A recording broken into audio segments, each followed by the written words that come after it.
Hello students, welcome back to PIMT YouTube classes. बच्चे, हमारा lecture है ये फाइनेंशियल मैनेजमेंट का, आपका कॉर्पोरेट फाइनेंस का। ठीक है, नेक्स्ट टॉपिक हम लोगों ने पढ़ना है CAPM। ठीक है, CAPM is cash asset price, sorry आपका है capital asset pricing model.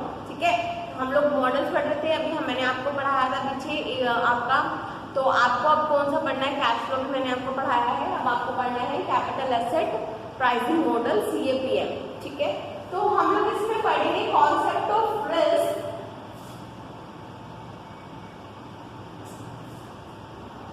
Wait a minute students, concept of risk and return. ठीक है, including capital asset pricing model कि कितना कैपिटल एसेट प्राइसिंग बेस पे आपको अपनी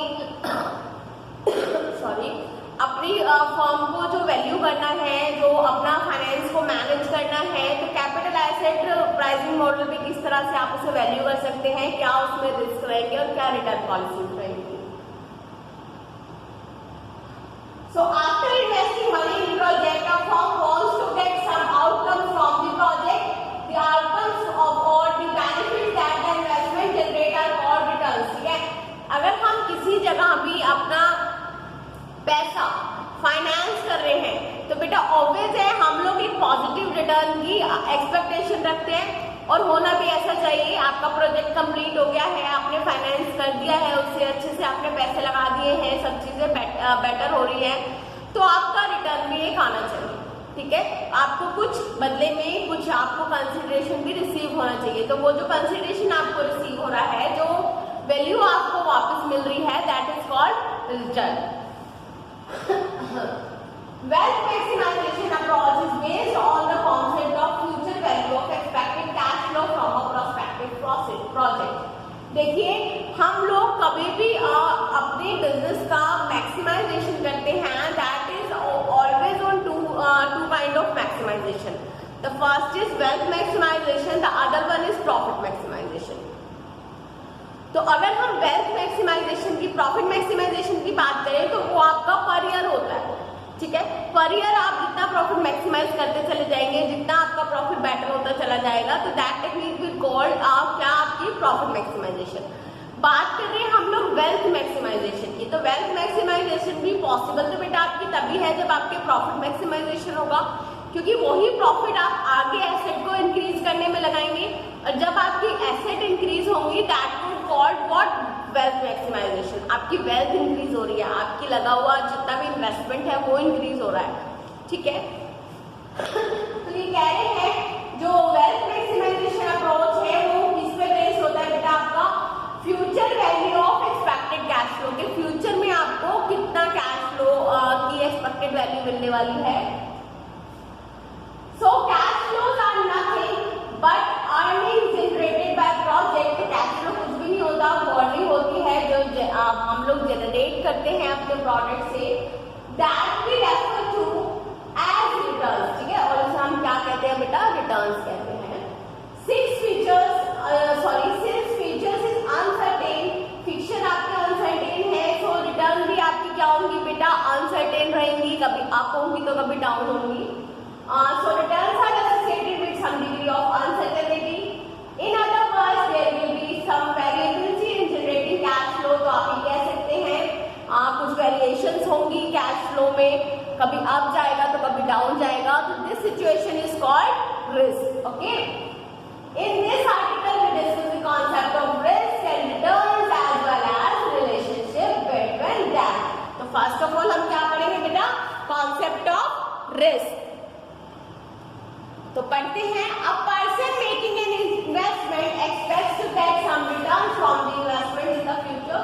हम में से कोई भी अपना इन्वेस्ट कर रहा है कहीं भी, तो हम लोग क्या एक्सपेक्ट करेंगे कि हमें कुछ ना कुछ रिटर्न्स मिलेंगे। बट क्या आप कह सकते हैं वो रिटर्न्स आपके सर्टेन है, हर बार आपको मिलते ही रहेंगे? नहीं, इनकी रिटर्न्स की, आपकी फ्यूचर की क्या हो जाती है बेटा? फ्यूचर रिटर्न्स की आपको अनसर्टेनिटी हो जाती है कि आप नहीं कह सकते हैं कि आपको डेफिनेट मिलते रहेंगे। ठीक है, तो चीजें इंडेफिनेट हो जाती है। इंडेफिनेट होने का मतलब है कि कुछ डाउन भी जाएगा, कभी कभी अप जाएगा। तो ये जो डाउन कंडीशन आएगी वो आपकी क्या कहलाएगी? रिस्क कहलाएगी।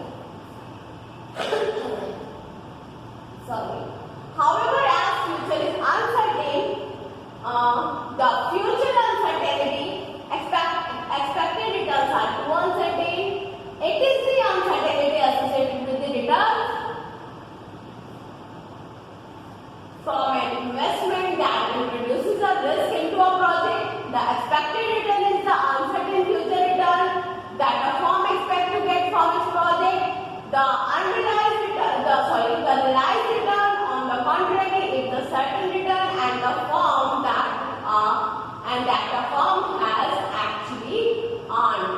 ठीक है, तो एक्सपेक्टेड जो आपकी रिटर्न है वो आपकी क्या हो जाएगी, अनसर्टेन है, ठीक है, लेकिन जो आप एक्चुअली अर्न कर रहे हैं, एक्चुअल जितनी भी आपको प्रोजेक्ट से अर्निंग्स हुई हैं, दैट वुड कॉल्ड रिटर्न। तो अनसर्टेनिटी अगर आप एक्सपेक्ट कर रहे हैं, दैट वुड कॉल्ड रिस्क। अगर आप अपनी अर्निंग देख रहे हैं कि टोटल अर्निंग आपको एक्चुअल में कितनी हुई है, that would called a return. Sorry, मेरे गला थोड़ा सा खराब है आज। चलिए, एलिमेंट्स ऑफ रिस्क, ठीक है, एलिमेंट्स कौन कौन से आपके रिस्क के, various components causes the variability in expected return. तो बहुत सारे कंपोनेंट्स हैं जिससे रिटर्न आपके क्या होते हैं, रिस्क में आते हैं। तो बेटा ये आपका सिस्टमैटिक भी हो सकता है और अनसर्टेन भी हो सकता है, ठीक है। Which are known as the element of risk. अगर मैं बात करूं उसकी सिस्टमैटिक रिस्क की, systematic risk is the risk जो हर बार आपको कंटिन्यू बेयर करना ही पड़ता है। किस तरह से, आप कहेंगे कि अगर इस तरह का बिजनेस है कि हमें रिस्क बेयर करना पड़ता है, हर बार हमें कुछ ना कुछ लॉस बेयर ही करना पड़ता है, तो हम करेंगे क्यों। तो बेटा मैं आपकी इन्फॉर्मेशन के लिए बता दूं, अगर आप लोग पेट्रोल पंप का एक एग्जांपल ले लीजिए, पेट्रोल वहां से फिल होते टाइम उड़ता है बहुत ज्यादा, हवा लगते ही उड़ता है क्योंकि और जब वो आपका पेट्रोल पंप तक टैंकर आ जाता है, तो जब उसकी अनलोडिंग होती है बेटा, तब भी वो कुछ ना कुछ जरूर उड़ता है, कुछ ना कुछ नहीं। और मैं ये एक्सपेक्ट करती हूँ कि बेटा लॉस उसका होता ही होगा भैया। पूरे टैंकर अनलोड होने में आपको हाफ डे या फुल डे लग जाता है, या मतलब जो भी आवर्स आपके कंजम्पशन के रहते हैं। तो बच्चे उसमें जरूर लोडिंग अनलोडिंग के टाइम पर थोड़ा बहुत पेट्रोल तो आपका लीक होता ही होगा, उड़ता ही होगा, आपका वैनिश होता ही होगा, ठीक है। तो ये इस तरह का जो आपका रिस्क होता है, that is called a systematic risk. Okay, तो पढ़ते हैं जरा। बिजनेस ऑर्गेनाइजेशन सॉरी आप part of society that is dynamic.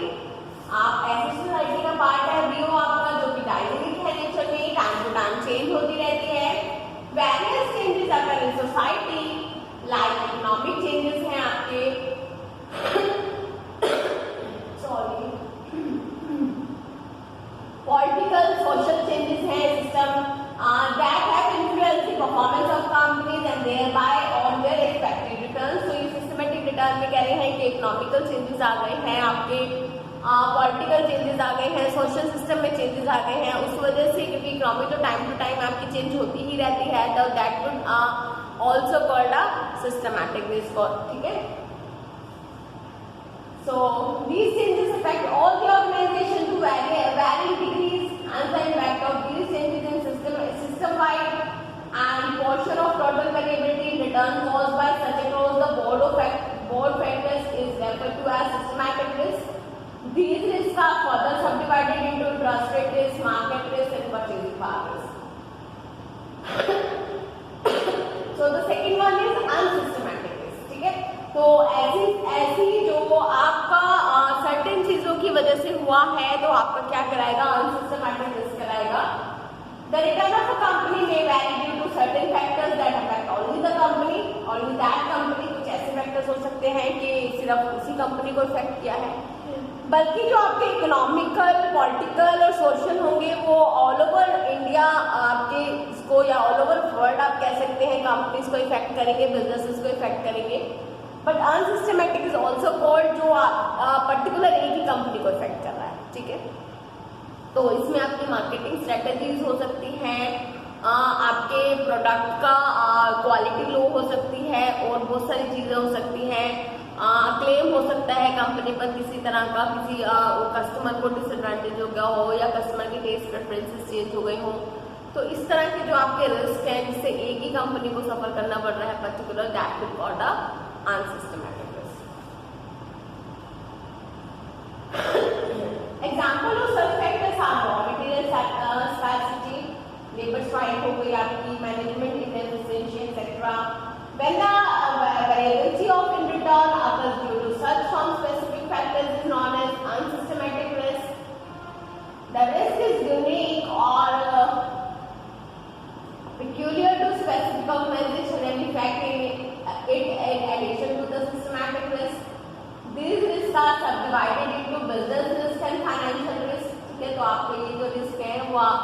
Further सब डिवाइड कर सकते हैं आप इसमें, बिजनेस रिस्क में और फाइनेंशियल रिस्क, ठीक है। सो मेजरमेंट ऑफ रिस्क है आपका quantification of risk. Measurement of risk मतलब कितना आपको रिस्क बेयर करना पड़ रहा है, उसका क्वांटिटी में आपको मेजरमेंट करना।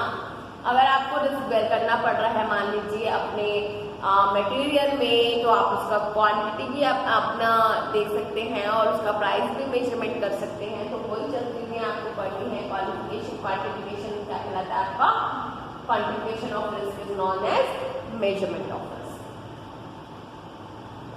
सो टू अप्रोचेज है इसकी, मीन वेरिएंस अप्रोच है, ठीक है, और आपकी कोरिलेशन रिग्रेशन अप्रोच है। तो मीन वेरिएंस में बेटा आप मीन निकालेंगे, उसका वेरिएंस निकालेंगे थ्रू मीन, और कोरिलेशन में आप कोरिलेशन रिग्रेशन से देखेंगे। न्यूमेरिकल इसका आता नहीं है, सिर्फ थ्योरी पार्ट आपको कवर करना है, ठीक है। तो पढ़ लीजिएगा बच्चे, PDF आप लोगों को अटैच मिल जाएगी। तो student that's all for today, thank you, have a nice day.